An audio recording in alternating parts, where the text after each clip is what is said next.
बेटा आज हम लोग पढ़ेंगे finding of genetic material. Genetic material की खोज कैसे हुई, कैसे ढूंढा गया जेनेटिक मटेरियल और कैसे प्रूफ किया गया that's DNA is the genetic material. देखो डीएनए की खोज तो बहुत पहले ही हो गई थी। 1869 फ्रेडरिक मिशर, ग्रिफिन का नाम तो आगे आएगा, फ्रेडरिक मिशर, इन्होंने न्यूक्लिक एसिड देखा था। अल्टमान ने उसका नाम न्यूक्लिक एसिड रखा था, उन्होंने न्यूक्लियन रखा था। इन्होंने ऐसे डीएनए के अंदर ऐसे सब्सटेंस देखा था और इसको इन्होंने न्यूक्लियन कहा था। अल्टमान ने इसको न्यूक्लिक एसिड कहा एसिडिक होने की वजह से, लेकिन ये नहीं पता था कि ये जेनेटिक मटेरियल है। 1863 से 65 तक काम तो और पहले तक कर रहे थे। ये मेल्डल की बात हो रही, 7 सालों तक इनका वर्क था। 63 तक इन्होंने वर्क किया था। इन्होंने भी कहा था कि जो कैरेक्टर्स इन्होंने बताए थे, और उन्होंने कहा था characters are controlled by factor. उन फैक्टर के बारे, असल में ये जीन की बात कर रहे थे, जीन की बात कर, लेकिन वो जीन का नाम नहीं, क्योंकि जीन के बारे में कुछ भी पता नहीं था। इन्होंने उसको फैक्टर कहा, तो बाद में पता चला कि जिन फैक्टर की ये बात कर रहे थे असल में वो जीन थे। कैरेक्टर्स कंट्रोल्ड बाय जीन, लेकिन ये कह रहे थे characters are controlled by factors. और वो फैक्टर्स कहाँ हैं, किसके बने होते हैं, क्या होते हैं, इसके बारे में मेंडल कुछ नहीं बता पाए थे। और उसके बाद फिर 19 में टी.एच. मॉर्गन ने क्रॉसिंग ओवर, म्यूटेशन, इन सब को डिस्कवर किया, क्रोमोसोम देखा, डीएनए देखा, लेकिन वो ये नहीं बता पाए कि ये डीएनए जो है वो, उन्होंने कहा कि जो क्रोमोसोम है, एक क्रोमोसोम को जो उन्होंने देखा था और कहा था कि क्रोमोसोम के अंदर कुछ ऐसा है जो जेनेटिक मटेरियल है। उनको लगा था जैसे न्यूक्लियस है, न्यूक्लियस के अंदर क्रोमोसोम है, क्रोमोसोम के अंदर उन्होंने कहा था कुछ है जो कि कैरेक्टर्स को कंट्रोल करता है, लेकिन बात प्रूफ नहीं हुई थी। फिर 1926 से 1928 में एक एक्सपेरिमेंट हुआ, फ्रेडरिक ग्रिफिथ ने किया था। ग्रिफिथ, एफ ग्रिफिथ, इन्होंने प्रूफ किया एक्सपेरिमेंटली, एक एक्सपेरिमेंट किया था। तो एक इन्होंने ये प्रूफ नहीं किया कि DNA is the genetic material, लेकिन एक बहुत अच्छा आइडिया इन्होंने दिया। इनके ही आइडिया से आगे चल के डीएनए की डिस्कवरी हुई है। ये फर्स्ट एक्सपेरिमेंट था इस लाइन में, इसको प्रूफ करने के लिए कि डीएनए एक जेनेटिक मटेरियल है। तो सबसे पहले हम देखते हैं ग्रिफिथ का एक्सपेरिमेंट क्या है, और उसके बाद हम लोग हर्सन चेज की बात करेंगे। उससे पहले ओसवाल्ड एवरी, मैकलियोड और मैककार्टी की बात करेंगे।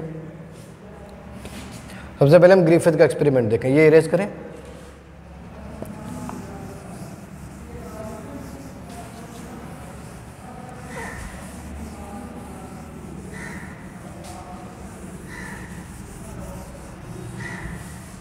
ग्रिफिथ ने जो एक्सपेरिमेंट किया था, वो एक्सपेरिमेंट किया था इन्होंने,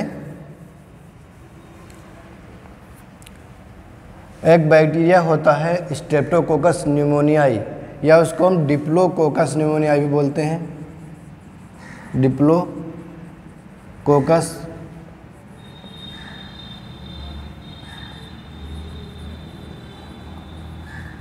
डिप्लोकोकस न्यूमोनी, या इसको स्ट्रेप्टोकोकस,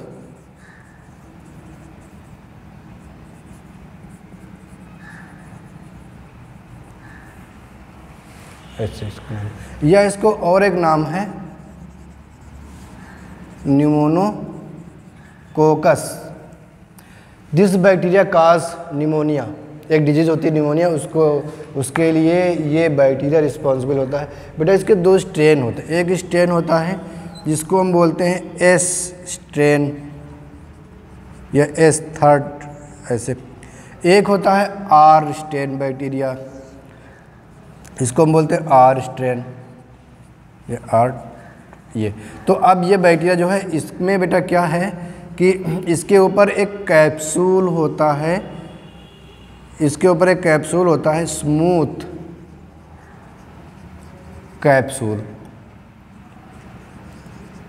ये कैप्सुलेटेड बैक्टीरिया है, ये बेटा नॉन कैप्सुलेटेड बैक्टीरिया है, इसके ऊपर ये स्मूथ कैप्सूल नहीं होता है। सो ये बनाता है रफ कॉलोनी, ये क्या बनाता है, रफ कॉलोनी। और ये बनाता है स्मूथ साइनी कॉलोनी बनाता है। जब इसकी कॉलोनी आप देखोगे अंडर माइक्रोस्कोप तो एक साइनी कॉलोनी अपीयर होगी। इसकी कॉलोनी आप देखोगे ये कैसी हो दिखाई पड़ती है, ये कॉलोनी दिखाई पड़ती है रफ, इसलिए इसको बोला था आर स्ट्रेन बैक्टीरिया, इसको बोला जाता है एज स्ट्रेन। दोनों ही निमोनोकोकस हैं, दोनों ही डिप्लोकोकस निमोनिया ही है। ठीक है, अब होता क्या है, ये जो आर स्ट्रेन बैक्टीरिया है बेटा ये होता है नॉन वायरुलेंट। ठीक है, और ये वाला जो होता है साइनी, ये वाला होता है वायरुलेंट। ये कैसा होता है, ये होता है वायरुलेंट।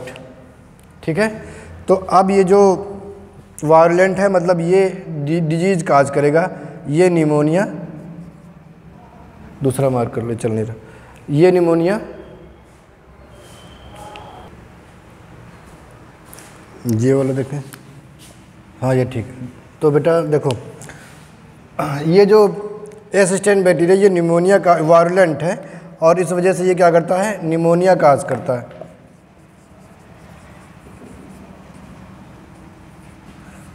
निमोनिया काज करता है। ये R strain bacteria non virulent है और निमोनिया काज नहीं करता है। ठीक है, तो अब ग्रिफिथ ने इस बैक्टीरिया को लेकर के एक्सपेरिमेंट किया माइस के ऊपर।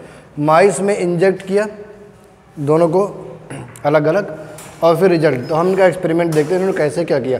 बैक्टीरिया समझ गया ना बेटा, एक बैक्टीरिया के दो स्ट्रेन होते हैं, एस स्ट्रेन बैक्टीरिया जो कि वायरुलेंट है, आर स्ट्रेन बैक्टीरिया जो कि नॉन वायरुलेंट है।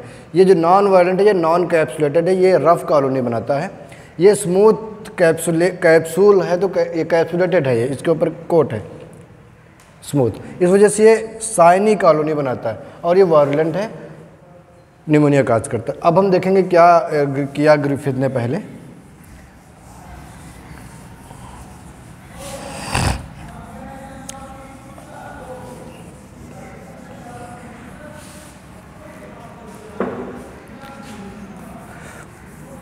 ग्रिफिथ ने एस स्ट्रेन बैक्टीरिया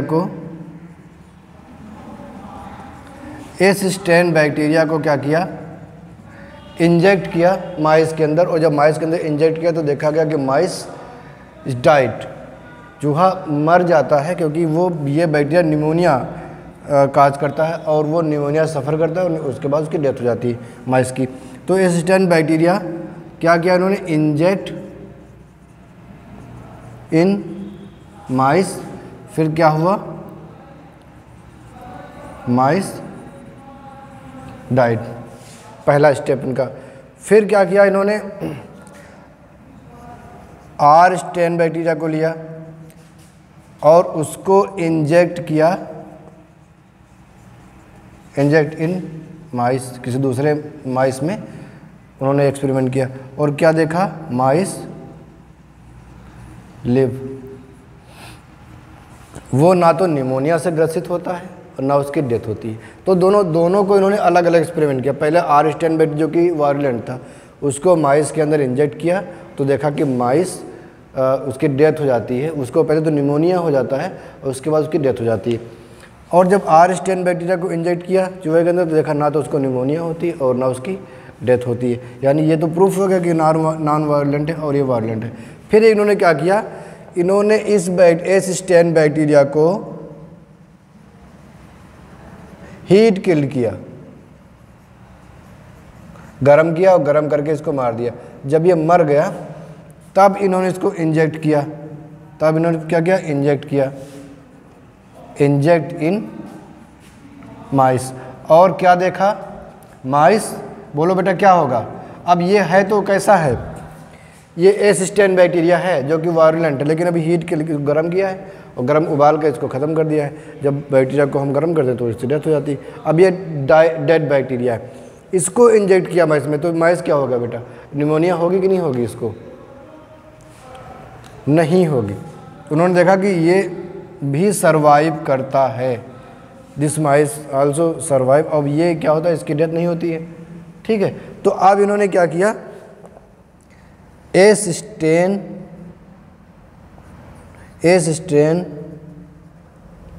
कौन सा, heat killed bacteria plus R strain कौन सा, लाइव जीता जागता बैक्टीरिया आर स्ट्रेन वाला जो कि नॉन वायलेंट है, इसको जिंदा रखा और ये वाला हीट किल कर दिया। इस बैक्टीरिया को उन्होंने क्या किया, इंजेक्ट इन माइस। क्या होगा बेटा, सरवाइव करेगा कि इसको निमोनिया होगा कि इसकी डेथ होगी। इन्होंने सोचा था कि ये जो वायलेंट है वो तो हीट किल्ड है और जो जीवित है वो नॉन वायलेंट है, तो ये तो इफेक्ट करेगा नहीं और ये इफेक्ट कर नहीं सकता, इसलिए उन्होंने सोचा ये माइस जो है ये सरवाइव करेगा। बट ऐसा नहीं हुआ, माइस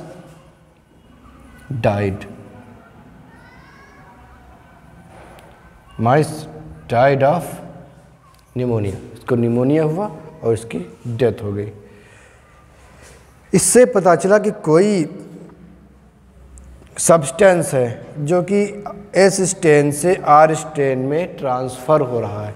अब ये वाला जो आर स्टेन बैक्टीरिया था बेटा, देखो ये तो हीट किल्ड है और अब देखा गया कि जब इनको साथ में किया गया, इंजेक्ट किया गया, तो ये वाला जो लाइव बैक्टीरिया आर स्टेन था ये भी एक साइनिक कैप्सूल बनाता है और ये एस स्टेन में ट्रांसफॉर्म हो जाता है। और जब ये एस स्टेन में ट्रांसफॉर्म हो जाएगा तब ये डिजीज़ काज करेगा, निमोनिया, और जब ये निमोनिया डिजीज़ काज करेगा तो चूहे की डेथ हो जाती है। तो अब क्या होगा, यानी ये जो एक्सपेरिमेंट है इसको नाम दिया गया ट्रांसफॉर्मेशन। क्या नाम दिया गया बेटा, ट्रांसफॉर्मेशन। कैसे होता है, एस स्टेन बैक्टीरिया जो थी, जो हीट किल थी, उससे कुछ केमिकल कोई सब्सटेंस ट्रांसफ़र होता है इसमें और उसकी वजह से जो भी ट्रांसफ़र, अभी हम डीएनए का नाम नहीं ले रहे, जो भी ट्रांसफ़र हो रहा है उसकी वजह से इसके ऊपर ये साइनिक कैप्सूल बनाता है। जो ये बनाता था वो ये भी बना पा रहा है। अब इस वजह से इसको ये चेंज हो गया है, किसमें ट्रांसफॉर्म हो गया है, किसमें एस स्टेन बैक्टीरिया में, तो इसको कहा गया ट्रांसफॉर्मेशन। और अब वो सब्सटेंस कोई, अब इन्होंने ये नहीं प्रूव किया कि वो सब्सटेंस डीएनए ही है या कुछ और है जो इसको ट्रांसफॉर्म करता है। कुछ ना कुछ ऐसा है जो कि एस स्टेन से आर स्टेन में ट्रांसफ़र हो रहा है और उस बैक्टीरिया को ट्रांसफॉर्म कर रहा है। असल में बेटा ये जो साइनिक कोट है, कैप्सूल है, इसी की वजह से ये वायरुलेंट था, इसी की वजह से ये वायरुलेंट था। अब जब ये कैप्सूल इसमें भी बन जाता है तो ये भी वायरुलेंट हो जाता है आर स्टेन वाला, और ये भी क्या करता है, निमोनिया का काज करता है और फिर इस एनिमल की डेथ हो जाती है जिसमें निमोनिया होता है। ठीक है, तो ये था ग्रिफिथ का एक्सपेरिमेंट। इन्होंने काफ़ी हद तक ये समझा दिया था कि यहाँ कोई ना कोई सब्सटेंस है। हालांकि ये इससे प्रूफ नहीं होता है कि ये डीएनए है या कोई और सब्सटेंस है। हाँ, ये जरूर प्रूफ होता है कि कुछ ना कुछ ट्रांसफ़र हो रहा है जिसकी वजह से, क्योंकि अब ये देखो, अब इसमें डीएनए तो ये तो पूरा इनएक्टिव है क्योंकि डेथ है, इसमें से कोई एक्सट्रैक्ट है जो कि जाके इसको ट्रांसफॉर्म कर सकता है। तो वो डीएनए है या प्रोटीन है या कार्बोहाइड्रेट है या आरएनए है, क्या है, इसके बारे में भी कुछ पता नहीं। ये हम लोग ये इसके बाद ये प्रूफ हुआ है Oswald Avery, MacLeod and McCarty का एक्सपेरिमेंट। ये आप लोगों ने नोट किया था ना, ठीक। अब हम देखें सेकंड एक्सपेरिमेंट। काफ़ी दिन तक ये बात पड़ी रही बेटा, और 1944 की बात है। उस समय कब की बात है बेटा, 1944 में एवरी, मैक्लियोड एंड मैककार्टी, इन्होंने बेटा एक एक्सपेरिमेंट किया, कौन सा, यही कोई नया नहीं, ग्रिफिथ के एक्सपेरिमेंट को इन्होंने थोड़ा अलग तरीके से किया। इन्होंने बेटा इन विट्रो इस एक्सपेरिमेंट को रिपीट किया और कुछ केमिकल से डीएनए के एक्सट्रैक्ट को ट्रीट किया और फिर उसको एक मीडियम में, जिसमें इन्होंने कल्चर किया था ये बैक्टीरिया, और फिर उसको ऐसे ही टेस्ट ट्यूब में उसको ट्रीट किया और देखा कि क्या ये ट्रांसफॉर्मेशन हो रहा है या नहीं हो रहा है।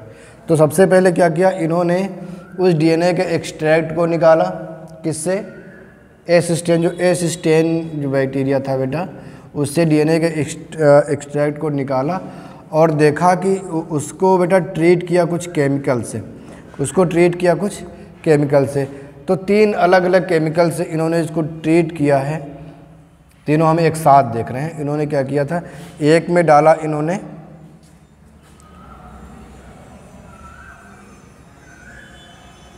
प्रोटीएज, एक में डाला इन्होंने आरएनएज और एक में डाला इन्होंने डीएनएज। जब एज लग जाता है तो उसका मतलब ये एक एंजाइम है बेटा। प्रोटीएज वो एंजाइम है जो प्रोटीन को ब्रेक डाउन करेगा, जो प्रोटीन को ब्रेक डाउन करेगा। अब जब ये प्रोटीन को ब्रेक डाउन करेगा बेटा, तो अब अगर प्रोटीन होती, ठीक है, वो सब्सटेंस जिससे बैक्टीरिया ट्रांसफॉर्म होता है। अब ये इसमें जैसे ये इन्होंने बैक्टीरिया ले लिया है, अब इस बैक्टीरिया में अगर ये डीएनए एक्सट्रैक्ट जो भी उससे निकाला है वो सब कुछ, केवल डीएनए नहीं, उसमें प्रोटीन और जो भी उसमें था उस असिस्टेंट बैक्टीरिया में वो सब कुछ है, और इसको प्रोटीएज से ट्रीट किया है और इससे देखा है कि ये ट्रांसफॉर्मेशन हो रहा है। आर-स्टेन बैक्टीरिया भी डाली है इसमें और एसिस्टेंट बैक्टीरिया भी डाली है। बात समझ रहे हो कि नहीं? मतलब आर-स्टेन बैक्टीरिया लाइव है और एसिस्टेंट बैक्टीरिया कैसी हैं, उनका केवल एक्सट्रैक्ट है, मतलब उसके अंदर का डेड है और उसके अंदर का सब्सटेंस निकाल करके इसमें डाला गया है और ये अलाउ किया गया कि इसमें ट्रांसफॉर्मेशन हो, ठीक है, ऐसा मीडियम से प्रोवाइड किया गया पूरा। अब देखा गया कि ट्रांसफॉर्मेशन होता है। ये जो बैक्टीरिया थी आर-स्टेन वाली, वो भी साइनिक कोट बना रही हैं और ये भी ट्रांसफॉर्म होकर के एस फेज में हो रही और वायलेंट हो रही हैं। यानी कि प्रोटीएज का इससे कोई फ़र्क पड़ रहा है कि नहीं पड़ रहा है? नहीं पड़ रहा है। यानी कि अगर ये प्रोटीन होता, ध्यान से देखना, अगर ये प्रोटीन होता जो ट्रांसफॉर्म कर रहा है तो इसमें डालने के बाद ये ट्रांसफॉर्मेशन ना हो पाए, क्योंकि ये टूट चुका है। इसको प्रोटीएज से ट्रीट किया गया। किससे ट्रीट किया गया है? प्रोटीएज से। फिर आरएनएज डाला गया। इसमें क्या डाला गया बेटा? आरएनएज। और जब आरएनएज डाल दिया जाएगा और उसके बाद भी इसमें इसको फिर सेम एक्सपेरिमेंट किया गया, सेम एक्सपेरिमेंट ऐसे दोहराया गया, तो देखेगा ट्रांसफॉर्मेशन फिर से होता है। फिर क्या किया, डीएनए से इसको ट्रीट, इस जो एक्सट्रैक्ट था उसको किससे ट्रीट किया? डीएनएज से। डीएनएज क्या है बेटा? एक टाइप का न्यूक्लियस है। आरएनएज भी न्यूक्लियस है, डीएनएज भी न्यूक्लियस है। The enzyme which digest DNA, the enzyme which break down DNA, जो डीएनए को तोड़ देता है, डीएनए को ब्रेक डाउन कर देता है, वो डीएनए, वो एंजाइम डीएनएज होता है और उससे ट्रीट किया गया, मतलब डीएनए टूट गया। अब जब ये एक्सपेरिमेंट किया गया तो देखा गया कि फिर ये ट्रांसफॉर्मेशन नहीं हो पा रहा है, ये ट्रांसफॉर्मेशन नहीं हो पाया। और ये ट्रांसफॉर्मेशन कब नहीं हो पाया? जब इसको डीएनए से ट्रीट किया गया, जब इसको डीएनए से ट्रीट किया गया। इसका मतलब कौन करवा रहा है ट्रांसफॉर्मेशन? डीएनए करवा रहा है, क्योंकि प्रोटीएज से कोई फर्क नहीं पड़ा। अगर प्रोटीन होता तो प्रोटीएज से फिर ना हो पाता, इसका मतलब प्रोटीन नहीं है। आरएनएज होता तो, आरएनए अगर होता तो आरएनए से टूट जाता तो ट्रांसफॉर्मेशन ना कर पाता। लेकिन इन दोनों का इस प्रोसेस पर कोई इफेक्ट नहीं पड़ता है। लेकिन जब डीएनएज एंजाइम से इस एक्सट्रैक्ट को ट्रीट किया गया, जो भी मटेरियल था उसको ट्रीट किया गया, तो देखा गया कि ये ट्रांसफॉर्मेशन नहीं हो पा रहा है। क्यों नहीं हो पा रहा है? अब यही नहीं, इसलिए नहीं हो पा रहा होगा क्योंकि वो डीएनए तो टूट गया, ब्रेक डाउन हो गया उसका। अब वो ट्रांसफॉर्मेशन, अब वो उसमें ट्रांसफ़र नहीं हो पाएगा। अब वो डीएनए, जब डीएनए देखो वैसे क्या होता था, डीएनए जाता था, वो आरएनए बनाता था, आरएनए प्रोटीन बनाता था और वो प्रोटीन कैप्सूल बना देता था, ठीक है। और कैप्सूल बन जाने के बाद वही ट्रांसफॉर्मेशन है। लेकिन जब ना डीएनए है तो वो आगे चल के आरएनए भी नहीं बना पाएगा, वो प्रोटीन भी नहीं बना पाएगा और वो कैप्सूल भी नहीं बना पाएगा, इसलिए ट्रांसफॉर्मेशन नहीं हुआ। तो बेटा एवरी मैकलियड एंड मैककार्टी ने ये प्रूफ किया है कि DNA is the genetic material, DNA is the substance which transform into the R strain bacteria and the process of transformation वो कंप्लीट करता है। ठीक है, क्लियर है बेटा? इतना ट्रांसफॉर्मेशन कौन करवाता है? डीएनए करवाता है। इसके बाद हम नेक्स्ट एक्सपेरिमेंट देखेंगे और नेक्स्ट एक्सपेरिमेंट है जो जिसने डीएनए को फाइनली ये प्रूव किया कि DNA is the genetic material, और वो एक्सपेरिमेंट है हर्शे एंड चेज का एक्सपेरिमेंट। और वो उन्होंने किया था बैक्टीरियोफेज को लेकर के, T2 बैक्टीरियोफेज को लेकर वो ट्रांसफॉर्मेशन नहीं, T2 बैक्टीरियोफेज को लेकर एक्सपेरिमेंट किया था। साइंटिस्ट कौन थे बेटा?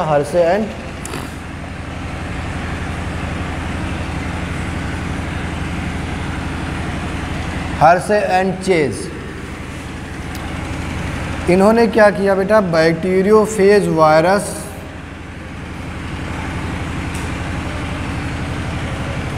का यूज़ किया कि इसके ये एक होता है T2 बैक्टीरियोफेज, और ये इन्फेक्ट करता है ई कोलाई को। किसको बेटा? ई कोलाई, एस्केरिचिया कोलाई को। किसको? एस्केरिचिया कोलाई, इसको बोलते हैं ई कोलाई। ये बैक्टीरिया है, हमारे इंटेस्टाइन में मिलती है ये बैक्टीरिया, कोलन में प्रेजेंट होती है। और इस बैक्टीरिया के ऊपर ये बैक्टीरियोफेज वायरस का एक्सपेरिमेंट किया गया। एक्चुअली होता क्या, इन्होंने ये प्रूफ किया कि जब कोई बैक्टीरियोफेज वायरस किसी बैक्टीरिया को इन्फेक्ट करता है तो सिर्फ उसका डीएनए ही उसके अंदर जाता है और उसका कैप्सिड बाहर रह जाता है। असल में ये प्रूफ करना थोड़ा सा आसान इसलिए था क्योंकि ये जो बैक्टीरिया है बेटा, बैक्टीरियोफेज वायरस है, इसमें केवल डीएनए होता है और प्रोटीन का कैप्सिड होता है। ये क्या है? प्रोटीन का कैप्सिड, और ये क्या है? डीएनए। और इस वजह से इसको आसान था प्रूव करना क्योंकि ये डीएनए अंदर बैक्टीरिया के चला जाता है। अब देखो ये कोई बैक्टीरिया है, अब ये बैक्टीरिया पहले ये देखो होता क्या प्रोसेस, उसके बाद हम इनका एक्सपेरिमेंट बताते हैं। ये बैक्टीरियोफेज वायरस है,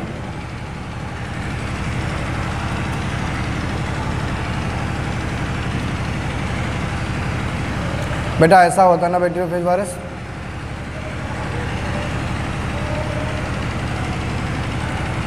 तो ये है डीएनए और ये पूरा कैप्सिड है, इसमें हेड, कॉलर, टेल है ना, हेड और ये इसका कॉलर और ये इसकी टेल। तो ये पूरा बैक्टीरियोफेज वायरस है। अब क्या होगा बेटा, या तो ये कैप्सिड इसके अंदर जाएगा, या तो डीएनए इसके अंदर जाएगा, या फिर पूरा वायरस बैक्टीरिया के अंदर जाकर के उसको इन्फेक्ट करे। तो ये पता कैसे चलेगा कि कौन बैक्टीरिया के अंदर जाकर बैक्टीरिया को इन्फेक्ट करके बैक्टीरिया किल करता है और वायरस का मल्टीप्लिकेशन करता है? क्योंकि जब इसके अंदर ये डीएनए जाता है तो ये इसकी बहुत सारी कॉपी बना लेता है। बहुत सारी कॉपी बनाने के बाद ये अपनी आरएनए और अपनी प्रोटीन बनाता है, और जब ये अपनी प्रोटीन बनाएगा तो ये ऐसे ही बनाएगा ना बेटा, वायरस ही तो बनाएगा, वायरस अपनी प्रोटीन बनाएगा तो वायरस। अब ये आप लोग पढ़ोगे वायरस साइकिल में लाइसोजेनी और लेटिक कास्केड होता है। जब ये अपनी बहुत सी कॉपीज बनाता है तो उसको बोलते हैं लाइसोजेनी, और फिर जब ये बैक्टीरिया की सेल वॉल को ब्रेक डाउन करता है और बाहर निकलने लगता है, तो जब जैसे बैक्टीरिया की पूरी कॉलोनी है और ये पूरी बैक्टीरिया है, तो जब वायरस का अटैक होता है वो देखोगे तो आप देखोगे इसमें पैचेज बन रहे हैं, यानी ये बैक्टीरिया ख़त्म हो रहे हैं, है ना। ये लेटिक कास्केड होता है पूरा बैक्टीरिया को, और फिर ये वायरस बहुत सारे वायरस बन के बाहर निकलते हैं उससे। इस एक्सपेरिमेंट को कहा जाता है ट्रांसडक्शन। क्या कहेंगे हम लोग हर्शे एंड चेज वाले को? ट्रांसडक्शन।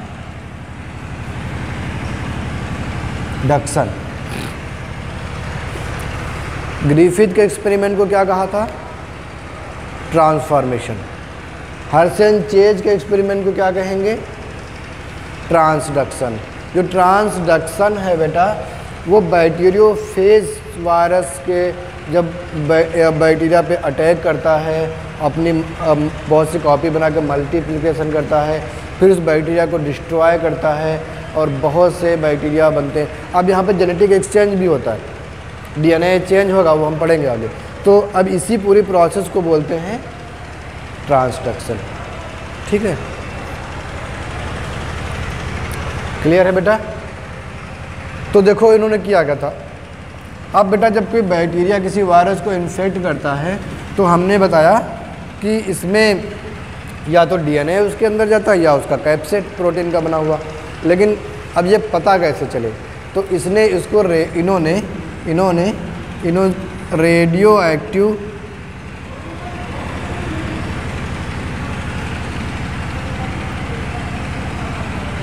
लेबल किया, इसको रेडियो एक्टिव लेबल किया। और रेडियो एक्टिव लेबल क्या होता है? आपको पता है कि डीएनए के अंदर होता है फास्फेट PO4 के फॉर्म में। न्यूक्लियोटाइड में जब तक फास्फेट नहीं होगा तब तक वो न्यूक्लियोटाइड नहीं बनेगा। तो यहाँ पर होता है फास्फेट। और प्रोटीन के अंदर होता है सल्फ़र। प्रोटीन के अंदर क्या होता है बेटा? सल्फ़र। अच्छा ये बताओ, क्या डीएनए के अंदर सल्फ़र होता है? नहीं होता। क्या प्रोटीन के अंदर फास्फेट होता है? नहीं होता है। किसी अमीनो एसिड में सल्फ़र होता है, सब में तो अमीनो एसिड में सल्फ़र होता है भी नहीं है, लेकिन हाँ चलो सल्फ़र होता है कुछ में ही सही। तो प्रोटीन की लंबी चेन है तो उसमें एक आध अमीनो एसिड ऐसे होंगे जिसमें सल्फ़र होगा, तो प्रोटीन में ये कहते हैं कि सल्फ़र होता है, लेकिन इसमें सल्फ़र नहीं होता। तो इन्होंने डीएनए के लिए P32 यूज किया। एक रेडियो एक्टिव आइसोटोप है फास्फोरस का। और प्रोटीन के लिए S35 यूज किया। ये भी एक आइसोटोप है और ये आइसोटोप रेडियो एक्टिव होता है। तो नेक्स्ट जनरेशन में क्या आ रहा है? अगर S35 आ रही तो हमें पता चल जाएगा कि ये प्रोटीन थी। अगर P32 मिल रहा है हमें तो हमें पता चल जाएगा कि ये डीएनए है जो नेक्स्ट जनरेशन में जा रहा है। तो इन्होंने दोनों एक्सपेरिमेंट को अलग अलग किया, अलग अलग। पहले इन्होंने लेबल किया किससे? P32 से, प्रो डीएनए के लिए। उसके बाद उन्होंने लेबल किया किससे? S35 से। ये फाइन बंद कर दो। उसके बाद लेबल किया किससे? S35 से। और दोनों एक्सपेरिमेंट के बाद इन्होंने देखा, दोनों एक्सपेरिमेंट साथ साथ साइमल्टेनियसली दोनों को अलग अलग किया था, एक ही में नहीं, अलग अलग किया था। और फिर ये देखा कि कैसे हमें क्या मिल रहा है। ठीक है, तो देखो क्या हुआ। ये एक बैक्टीरिया है।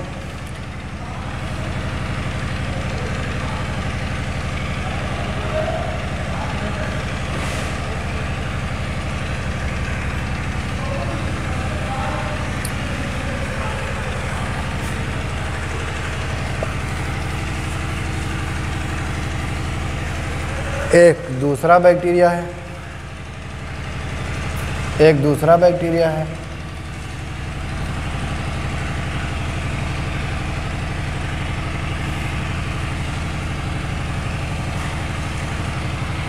ये पॉइंट हम रख रहे हैं ये दिखाने के लिए कि इसको लेबल किया गया है, रेडियो एक्टिवली लेबल्ड है ये। This is radio active labelled protein, this is radio active labelled DNA. और पूरे एक कल्चर मीडियम में इसको डाला गया है, इसको भी अलग कल्चर मीडियम में डाला गया है और दोनों एक्सपेरिमेंट अलग अलग किए गए। जब इसकी बैक्टीरिया की जो इन्फेक्शन के बाद, पहले तो इनको इन्फेक्शन होने दिया, फिर ब्लेंडिंग हुई, इसमें मल्टीप्लिकेशन हुआ पूरा, और उसके बाद जब इसको सेंट्रीफ्यूगेशन किया। सेंट्रीफ्यूगेशन क्यों किया जाता है? आइसोलेट करने के लिए। उस सब्सटेंस को आइसोलेट, उसको सेंटीमीटर ट्यूब में डाल करके घुमाया, स्पिन किया, और स्पिन करने के बाद जो प्रोडक्ट मिला उसकी जांच की गई और देखा गया कि इसमें हमें S35 नहीं मिला। S35 नहीं मिला। रेडियो एक्टिव प्रोटीन है ना ये बेटा, S35 है ये, और ये क्या था, P32 था। इसको जब सेंट्रीफ्यूज किया गया इन्फेक्शन के बाद, ब्लेंडिंग के बाद सेंट्रीफ्यूगेशन 3 स्टेप में किया गया था, और सेंट्रीफ्यूगेशन किया गया तो आफ्टर सेंट्रीफ्यूगेशन हमें जो इसका एक्सट्रैक्ट था बैक्टीरिया का, ठीक है, उसके अंदर उसको DNA जो बैक्टीरिया का, उसमें हमें मिला फास्फोरस 32 एक चीज़, और दूसरा जो वायरस इसमें बहुत सारे निकले, उस वायरस की नेक्स्ट जनरेशन में भी हमें क्या मिला, P32।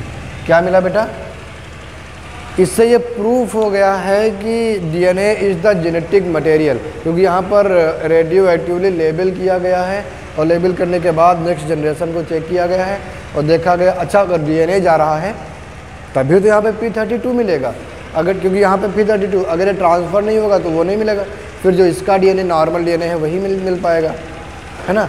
तो इस वजह से अब हर्शे एंड चेज ने फाइनली प्रूव किया, और ये कब किया था बेटा, ये किया था 1951 में, 1950 से लेकर के 51 में इन्होंने वर्क किया था, और ये काम इन्होंने 51 में फाइनली प्रूव किया था कि DNA द जेनेटिक मटेरियल, ठीक है। तो इस तरह से प्रूफ किया। सबसे पहला एक्सपेरिमेंट किसने किया इसमें, फ्रेडरिक ग्रिफिथ ने, फिर उसके बाद एवरी मैकलियड एंड मैककार्टी ने, ठीक है, DNAs का यूज किया था, DNAs में ट्रीट किया था।